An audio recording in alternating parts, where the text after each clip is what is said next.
माननीय सूचना तथा सञ्चार मन्त्री डाक्टर विक्रम तिमिल सिन्हाले सभाको आकस्मिक शून्य र विशेष समयमा उठेका विषयहरूका सम्बन्धमा बोल्नको लागि समय माग गर्नुभएको छ। म उहाँलाई समय दिन्छु।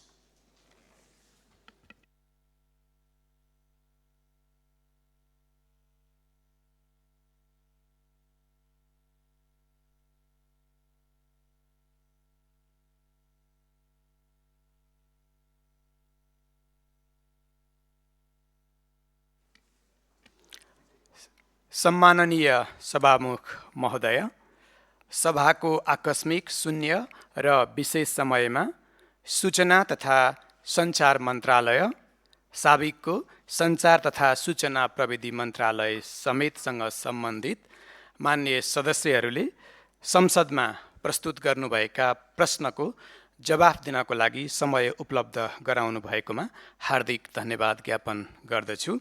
सँगै मान्यज्यूहरूले अध्ययन अनुसन्धान गरेर यस मन्त्रालयसँग सम्बन्धित विभिन्न सुझाव सल्लाह र प्रश्नहरू राख्नु भएकोमा हार्दिक आभार प्रकट गर्न चाहन्छु।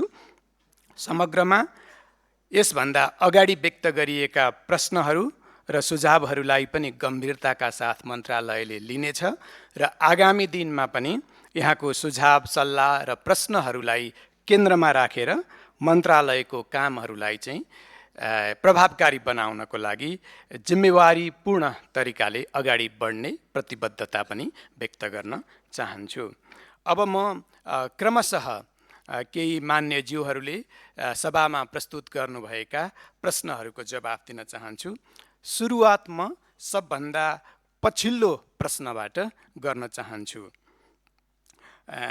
एकजना मान्यज्यूले सरकारले अलिकति निरङ्कुश चरित्र देखायो, प्रेसलाई सङ्कुचित गराउने मनसाय हो कि नियन्त्रण गर्न पो खोजेको हो कि भन्ने प्रश्न अघि भर्खरै राख्नुभएको थियो। म त्यहाँबाट राख्न चाहन्छु, स्पष्ट गर्न चाहन्छु। प्रेस स्वतन्त्रताप्रति सरकार पूर्ण प्रतिबद्ध छ। यो कोही व्यक्तिले, सरकारको एउटा व्यक्तिले होइन कि संविधानले दिएको अधिकार हो। यो अधिकार सुरक्षित छ। आज भोलि र पर्सि कसैले पनि यो अधिकार हनन गर्न सक्दैन। तर सँगै बुझ्नुपर्ने कुरा के पनि हो भनेदेखि प्रेस स्वतन्त्रता भनेको स्वच्छन्दता होइन। प्रेस स्वतन्त्रतासँगै जवाफदेहिता पनि आउँछ। त्यहाँभित्र पनि डुज र डन्ट्सहरू हुन्छन्। राज्यले, व्यवस्थाले एउटा महत्त्वपूर्ण अङ्गको रूपमा, राज्यको अङ्गको रूपमा स्वीकारेको एउटा महत्त्वपूर्ण क्षेत्रले आफ्नो ओजलाई, आफ्नो गरिमालाई कायम गर्ने गरी कार्य गर्दाखेरि सरकारले चाहेर पनि त्यसको विरुद्धमा केही गर्न नसक्ने व्यवस्थाका बिचमा हामी छौँ। ढुक्क भएर पत्रकार मित्रहरूले आफ्नो संवैधानिक अधिकार, कानुनले दिएको अधिकार आफ्नो गरिमा र सीमाभित्र रहेर गर्नको लागि म हार्दिक अनुरोध पनि गर्न चाहन्छु। अब यही प्रसङ्गसँग सम्बन्धित म अलिकति अगाडि गएँ। माननीय जगदीश खरेल ललितपुरले राख्नुभएको प्रश्न सभामा प्रेस काउन्सिललाई सशक्त बनाउने सम्बन्धमा उहाँको आग्रह थियो। मिडिया क्षेत्रको कन्टेन्ट मोनिटरिङको लागि प्रेस काउन्सिललाई सशक्त बनाउने, प्रेस काउन्सिलको क्षमता अभिवृद्धि गर्न, त्यसको प्रभावकारिता बढाउन र नेपालको मिडिया क्षेत्रलाई स्वच्छ, जवाफदेही र गौरव गर्न सकिने क्षेत्रको रूपमा विकास गर्नको लागि सरकार प्रतिबद्ध रहेको छ र त्यसका लागि कार्यक्रमहरू पनि ल्याउनेछ।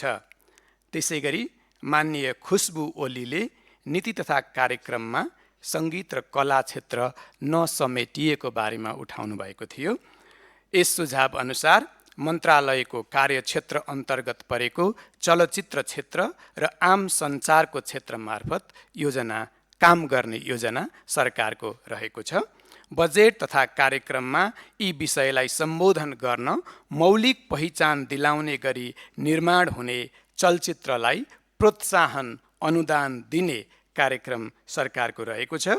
त्यसै गरी मातृभाषा र कला क्षेत्रसँग सम्बन्धित विषयवस्तुलाई समाचार सम्प्रेषण गर्न गराउन मन्त्रालय सम्बद्ध सञ्चार माध्यमहरूलाई क्रियाशील गराउने गरी बजेट तथा कार्यक्रम पनि प्रस्ताव गर्ने मन्त्रालयको योजना छ। त्यसै गरी माननीय खगेन्द्र सुनारले संसदीय मामिलाका लागि खटिएका पत्रकारहरूको लागि केही व्यवस्थाका लागि अनुरोध गर्नुभएको थियो। समाचार सङ्कलनका लागि सङ्घीय संसद भवनमा आउनुभएका सञ्चारकर्मीहरूका लागि मुख्य भवन परिसर भित्र प्रतीक्षा गर्ने स्थानमा अस्थायी त्रिपाल, कुर्सी र पिउने पानीको संसद सचिवालयले प्रबन्ध गरेको जानकारी गराउन चाहन्छु। साथै भवन परिसरमा रहेका सुरक्षाकर्मीहरूका लागि पनि यो व्यवस्था गरिएको छ र यी सबै अहिलेका लागि हामीले बैठक कक्ष नै वैकल्पिक स्थानमा प्रयोग गरिरहेकाले भएका अस्थायी उपाय हुन्। आगामी दिनमा मुख्य हलमा गएपछि यी सबै समस्याको स्थायी समाधान हुने समेत जानकारी गराउन चाहन्छु। त्यसै गरी माननीय रङ्गिला यादवले रिमोट वर्क र डिजिटल इन्क्लुजनको बारेमा प्रश्न राख्नुभएको थियो। दुर्गम क्षेत्रमा बसेर काम गर्न सकिने डिजिटल वर्क हब तथा कम्युनिटी आइटी सेन्टर स्थापना गर्नुपर्ने सुझाव मननीय छन्। नेपालको सबै क्षेत्रहरू र खास गरी दुर्गम क्षेत्र एवं बढी व्यावसायिक कारोबार हुने क्षेत्रमा फोन र इन्टरनेट सेवाको पहुँच बढाउन र गुणस्तर सुधार्न बजेट तथा कार्यक्रमसहित आवश्यक कार्य गर्ने गराउने विषय सरकारको उच्च प्राथमिकतामा रहेको छ। रिमोट वर्क सम्बन्धी सूचना प्रणाली विकास भइसकेको छ र नीतिगत निर्णय भई कार्यान्वयन हुने तयारीमा पनि रहेको छ। यसै गरी नेपाल सरकारका सम्पूर्ण कार्यहरू एकीकृत व्यवस्थापन सूचना प्रणाली GIOMS मार्फत गर्ने कार्य पनि भइरहेको छ। अपाङ्गता भएका व्यक्तिहरूको सहज पहुँचको लागि सरकारी वेबसाइटहरू web content accessibility guidelines WCAG अनुसार पहुँचयुक्त बनाउने कार्य भएको छ र यो वर्क इन प्रोग्रेस हो। निरन्तर यसमा सुधारको कार्य गर्दै हामी अगाडि बढ्नेछौँ। सूचनाको हकलाई प्रत्याभूत गर्दै सरकारी सूचनाहरू आधिकारिक सामाजिक सञ्जाल र विभिन्न सरकारी प्रणाली तथा एप मार्फत प्रदान गरिँदै आएको छ। नागरिक एप मार्फत सरकारी सेवाहरूमा सबैको सहज पहुँचका लागि थप सेवा गरिएको तथा सो सम्बन्धी सचेतनाका कार्यक्रमहरू भइरहेको पनि म जानकारी गराउन चाहन्छु। त्यस्तै माननीय योगेश गौचन थकालीले सीमारहित अर्थतन्त्र र तौलरहित व्यापारका लागि डिजिटल साइबर स्पेसको स्वायत्तताको बारेमा प्रश्न गर्नुभएको थियो। खुकुलो र पारदर्शी नियमन तथा नियामकको व्यवस्था, करको दर पुनरावलोकन तथा एन्ट्री ब्यारियर्सलाई हटाएर इन्टरनेट सञ्जालको व्यापक विस्तार गर्ने सरकारको कार्यक्रम छ। यस सन्दर्भमा सूचना प्रविधि विधेयक, साइबर सुरक्षा विधेयक र AI विधेयकहरू तयारी र तर्जुमाका चरणमा रहेका छन्। माननीय कृष्णहरि बुढाथोकीले नीति तथा कार्यक्रममा सूचना प्रविधिलाई राष्ट्रिय रणनीतिक उद्योग घोषणा गरी नेपाललाई टेक हब बनाउने अवधारणालाई नीतिको आधारमा नेपाली युवाको क्षमताका लागि उपयोग गर्नुपर्ने सुझाव दिनुभएको थियो। मननीय सुझाव हो। नीति तथा कार्यक्रममै भएको व्यवस्थाको एक अंश म यहाँहरूलाई स्मरण गराउन चाहन्छु। सूचना प्रविधि क्षेत्रलाई राष्ट्रिय रणनीतिक उद्योग घोषणा गरी सफ्टवेयर, डिजिटल सेवा, क्लाउड सेवा, साइबर सुरक्षा, हरित कम्प्युटिङ र AI कम्प्युटेसन निर्यातलाई प्रवर्धन गरिनेछ। डिजिटल पार्क, उच्च क्षमताका डेटा सेन्टर र सार्वजनिक डिजिटल इन्फ्रास्ट्रक्चर विकास गरी नेपाललाई टेक हबको रूपमा अघि बढाइनेछ। सूचना प्रविधि निर्यात उद्योगलाई वित्तीय सहुलियत, लगानी सहजीकरण, सहकारी सहलगानी सहित अनुसन्धान तथा नवप्रवर्तन खर्चमा कर प्रोत्साहनको रूपमा उपलब्ध गराइनेछ। नीति तथा कार्यक्रमकै व्यवस्था मैले स्मरण गराएँ। माननीय प्रमिला कुमारी कक्षदारले नीति तथा कार्यक्रममा दुर्गम स्थानमा इन्टरनेट नचल्दा सरकारी र कार्यालयको सरकारी कार्यालयको सर्भर डाउनको समस्याले डिजिटल नेपालको सपना कतै कागजमै सीमित हुने त होइन भनेर प्रश्न गर्नुभएको थियो। त्यसो हुन नदिनेमा सरकार पूर्ण प्रतिबद्ध छ। अभूतपूर्व गतिमा, अभूतपूर्व लयमा यो देशको डिजिटल ट्रान्सफर्मेसनको लागि सायद यतिको गतिमा योभन्दा अगाडि कुनै पनि सरकार लागेको थिएन। यही कुरा अनुभूत गर्ने गरी हामी यो देशमा यो देशको डिजिटल ट्रान्सफर्मेसनको लागि हरेक दिन, हरेक हप्ता, हरेक महिना काम गर्नेछौँ र त्यो अनुभूत गराउने जिम्मेवारी पनि सरकारले लिएको छ। उच्च प्राथमिकताका क्षेत्रहरूमध्ये यो डिजिटल ट्रान्सफर्मेसन पनि भएको कुरा जानकारीमा आएकै कुरा छँदैछ। एकीकृत डेटा व्यवस्थापन केन्द्र, डेटा रिकभरी सेन्टर हेटौँडाको क्षमता अभिवृद्धि तथा कोहलपुरमा नयाँ डेटा सेन्टरको सञ्चालन गरी सर्भर डाउन न्यूनीकरण गर्ने कार्य सरकारले उच्च प्राथमिकतासहित अगाडि बढाएको छ। भरपर्दो इन्टरनेट तथा मोबाइल नेटवर्कको पूर्ण विकास र विस्तार गरी समस्या समाधान गर्नका लागि पनि सरकार प्रतिबद्ध छ। डे 1 देखि हामीले यो नेटवर्कको लागि, मोबाइल नेटवर्क र तपाईँको इन्टरनेट नेटवर्कको लागि एकदमै ठुलो प्राथमिकताका साथ सम्बन्धित निकायहरूलाई चाहिँ परिचालन गरेर सरकारले काम गरिरहेको छ। मेरो हिसाबमा त्यसको केही न केही अनुभूति पनि भएको हुनुपर्छ भन्ने विश्वास सरकारको छ। माननीय आकृति अवस्थीले डिजिटल भुक्तानी प्रणालीसँग सम्बन्धित प्रश्न गर्नुभएको थियो। डिजिटल भुक्तानीलाई सुदृढ गराउने गरी आएका सम्पूर्ण सुझावहरू मनन योग्य, उचित छन्। यसका लागि अन्य विषयगत मन्त्रालयहरूले निर्धारण गर्न खोजेको प्रक्रियालाई सघाउने गरी सूचना प्रविधि क्षेत्रमा हाम्रो मन्त्रालयले आवश्यक सहयोग गर्नेछ भन्ने जानकारी गराउन चाहन्छु। त्यसैगरी माननीय आशा झाले लगायत धेरै मान्यज्यूहरूले, मान्य आशा झाले मोरङको समस्या, मान्य कृष्णहरि बुढाथोकीले रामेछापको समस्या, मान्य टीका सङ्ग्रौलाले सुदूरपश्चिमका विभिन्न जिल्लाहरूको समस्या, मान्य तारा विश्वकर्माले ललितपुरकै समस्या, मान्य धनबहादुर बुढाले डोल्पाको समस्या, माननीय नीतिमा कार्की भण्डारीले लालबन्दी गाउँपालिकाको समस्या, विभिन्न समस्याहरूका बारेमा ध्यानाकर्षण भएको छ। यी प्रश्नहरू आउनुभन्दा अगाडिदेखि नै सरकारले कसरी आगामी 1 वर्षमा हामीले केही छोटो अवधिका योजना र केही लामो अवधिका योजनाहरू बनाएर कसरी डिजिटल डिभाइड अन्त्य गर्ने, कसरी यो देशलाई चाहिँ एक अर्कासँग जोड्ने भन्ने कुरामा चाहिँ हामी गम्भीर भएर काम गरिरहेका छौँ।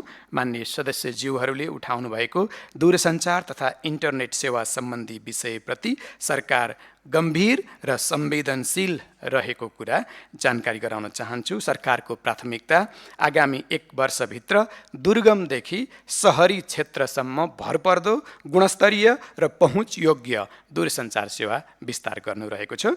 डोल्पा लगायतका दुर्गम जिल्लाहरूमा हाल नेपाल टेलिकमका 26 र निजी क्षेत्रका अन्य टावरहरू सञ्चालनमा छन्। ग्रामीण दूरसञ्चार विकास कोषको परिचालन गरी काइके, जगदुल्ला, त्रिपुरा सुन्दरी, ठुलीभेरी, मुडकेचुला, सेफोक्सुन्डो, डोल्पो बुद्ध तथा छार्का ताङसोङ गाउँपालिकाका अधिकांश वडामा ब्रोडब्यान्ड तथा इन्टरनेट सेवा विस्तार भइसकेको छ। जिल्ला एउटा उदाहरण हो। यसै गरी अन्य जिल्लाहरूमा पनि त्यसै गरी काम गरिएको छ। यद्यपि सम्पूर्ण घरधुरीसम्म कार्पेट कभरेज हुने गरी इन्टरनेट सेवा पुग्न बाँकी रहेको छ र सरकारले आगामी 1 वर्षभित्र थप खोजी विस्तार, नयाँ साइट स्थापना तथा आवश्यक पूर्वाधार सुदृढीकरण मार्फत दुर्गम क्षेत्रका सबै सम्भव बस्तीमा सेवा पुर्याउने गरी कार्ययोजना अगाडि बढाएको छ। सेवा गुणस्तर सुधार तथा नेटवर्क क्षमता अभिवृद्धिका लागि अल्पकालीन रूपमा हाल सञ्चालनमा रहेका 4G नेटवर्कहरूको क्षमता विस्तार, आवश्यक स्थानमा पावर अपग्रेड तथा भिडभाड भएका क्षेत्रमा अतिरिक्त क्षमता थप्ने कार्य तीव्र रूपमा अगाडि बढाइएको छ। यसबाट इन्टरनेट गति वृद्धि, सेवा अवरोध न्यूनीकरण तथा प्रयोगकर्ताको अनुभवमा सुधार आउने अपेक्षा गरिएको छ। साथै ग्रामीण तथा दुर्गम क्षेत्रमा राम्रो पहुँच सुनिश्चित गर्नका लागि थप फ्रिक्वेन्सी मार्फत 4G सेवा विस्तार गर्ने योजना कार्यान्वयनमा गइरहेको छ, जसले कम पूर्वाधारमै बढी भौगोलिक क्षेत्रमा सेवा विस्तार गर्ने कार्यमा सहयोग पुर्याउनेछ। त्यसैगरी लालबन्दी, रामेछाप, ललितपुर लगायतका क्षेत्रमा देखिएका कमजोर मोबाइल तथा इन्टरनेट सेवाको समस्या समाधानका लागि सेवा प्रदायक संस्थाहरूसँग आवश्यक समन्वय र सहजीकरण भइरहेको छ। विशेष गरी नेपाल टेलिकमलाई 800 मेगाहर्ज ब्यान्डमा थप 5 मेगाहर्ज फ्रिक्वेन्सी उपलब्ध गराइएको छ र अर्को थप 5 मेगाहर्ज फ्रिक्वेन्सी उपलब्ध गराउनको लागि पनि पहल भइरहेको छ। यसले नेटवर्क क्षमता तथा सेवा गुणस्तरमा उल्लेखनीय सुधार हुने अपेक्षा गरिएको छ। आवश्यकता अनुसार नेटवर्क अप्टिमाइजेसन, सेक्टर एडिसन तथा नयाँ BTS र 4G साइट विस्तार मार्फत कमजोर सिग्नल र नेटवर्क कन्जेसन समस्या समाधान गर्नका लागि सरकार प्रतिबद्ध छ। सरकारले तत्काल, मध्यम र दीर्घकालीन योजना अनुसार काम अगाडि बढाइरहेको छ। आगामी 3 देखि 6 महिनाभित्र आवश्यक पर्ने नयाँ 2G र 4G साइटहरू थप्ने, 4G मात्रै भएका क्षेत्रहरूमा 2G तथा 2G मात्र भएका क्षेत्रहरूमा 4G सेवा विस्तार गर्ने योजना रहेको छ। त्यसैगरी आगामी 1 वर्षभित्र पूर्वी तराईका 13 जिल्लामा नयाँ 2G, 4G परियोजना कार्यान्वयन गरी त्यहाँ उपलब्ध हुने स्रोत साधनलाई देशका अन्य क्षेत्रहरूमा आवश्यकता अनुसार पुनः परिचालन पनि गर्ने योजना रहेको छ।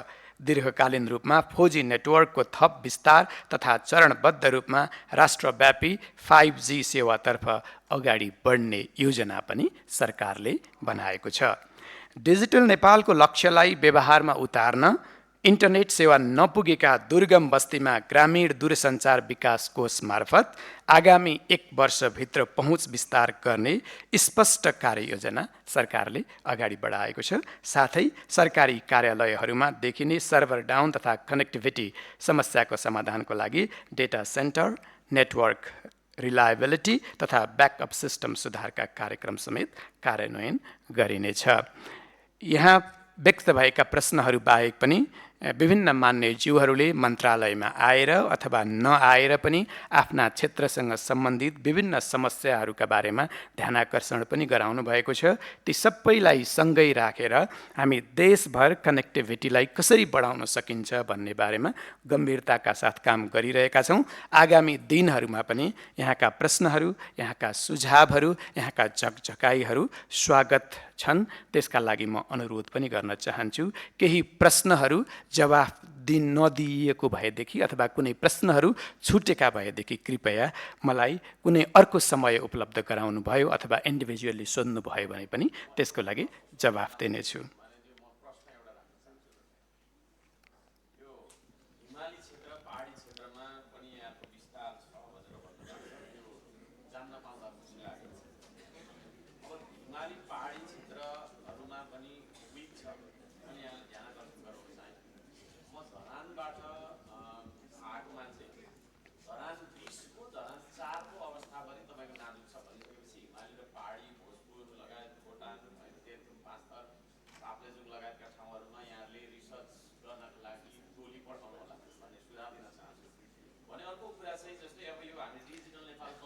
मान्य सदस्य सभा सञ्चालन भइरहेको बेलामा मान्य सदस्यले सभामुखसँग समय मागेर विषयवस्तु जनाएर मात्रै बोल्ने गर्नको लागि म जानकारी गराउँछु। मान्य सदस्य बस्नुहोस्। मान्य सदस्यहरू, मान्य मन्त्रीले सभाको विभिन्न सभामा उठेका प्रश्नहरूको जवाफ दिनुभएकोले यसमा स्पष्टीकरणको व्यवस्था नरहेको बेहोरा जानकारी गराउँछु। मान्य मन्त्री,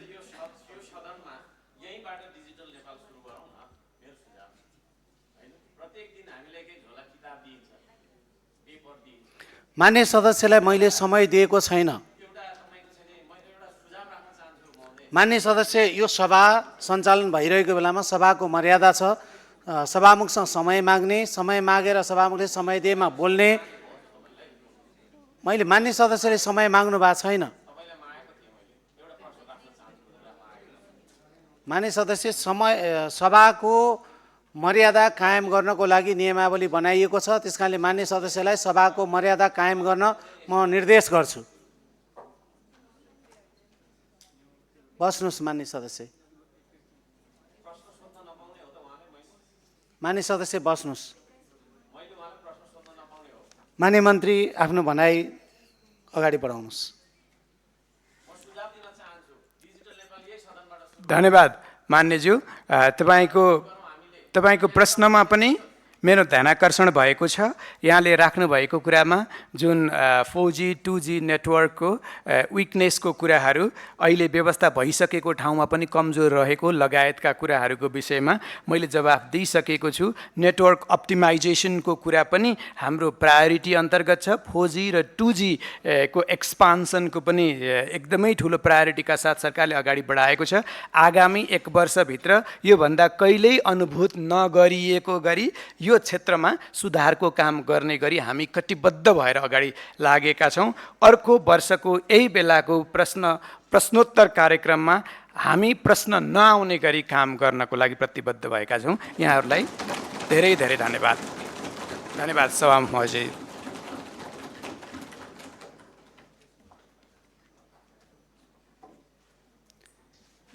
मान्य सदस्यहरू, मान्य युवा श्रम